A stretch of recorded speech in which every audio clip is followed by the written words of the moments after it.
Hi, it's Miss House. In this section, we're going to talk about implicit differentiation, and we're going to do this when we have an equation that has more than one variable, and typically it's going to be x and y. And what we're going to do is we're going to always assume, unless told otherwise, that y is a function of x. So if we knew the value of y, the actual function that it represented, for example, it could be y is equal to x squared plus 2x. If we knew that, we could substitute that into the equation instead of the y, but we often don't know that. So here's what it will look like. It'll say find dy dx, and this is the notation most commonly used for this, if 3x squared plus 5y squared equals 10. So we're given an equation. It's in more than one variable, and we're asked to find dy dx. Now remember, if y is a function of x, dy dx means the derivative of y, right? The derivative of y with respect to x. So when I do the derivative of this term, since it contains an x, I can just do the normal derivative power rule. But here we have something different. This is actually a chain rule, because remember, we've got a composite function here because y is a function of x. Now, we don't know what it is, so remember, this was not part of the problem, so we don't know this. So what we're going to do is we're going to take the derivative just like we normally do, use the power rule. But then we have to say, wow, that's a function within a function, so we have to write the derivative of that internal function. Dy dx, we don't know it, and then this derivative is 0 because the derivative with respect to x of a constant k is 0.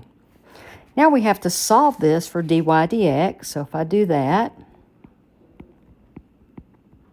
we're going to move the 6x to the other side. It becomes minus 6x. I'm going to divide by 10y, and my derivative of y with respect to x is, and I'm going to reduce that fraction to negative 3/5. So negative 3x divided by 5y. So remember, when taking the derivative of a term with the y variable,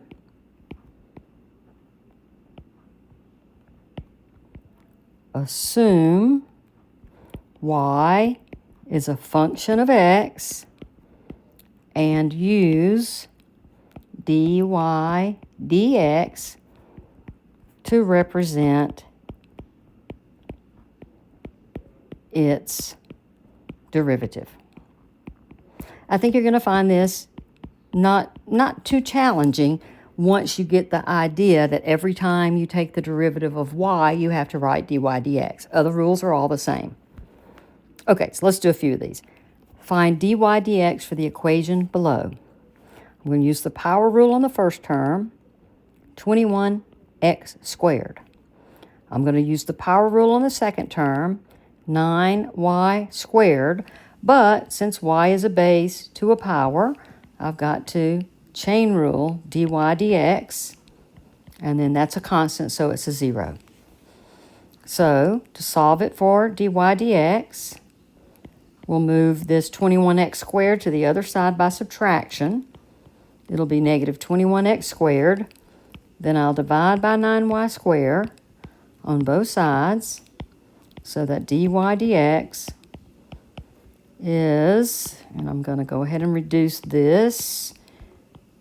3 goes into both, so 7/3. So negative 7x squared divided by 3y squared. And that negative sign can be in the numerator with the 7x squared, or it can be even with a bar But it can't be both places because this is an overall negative expression. You only need one negative sign.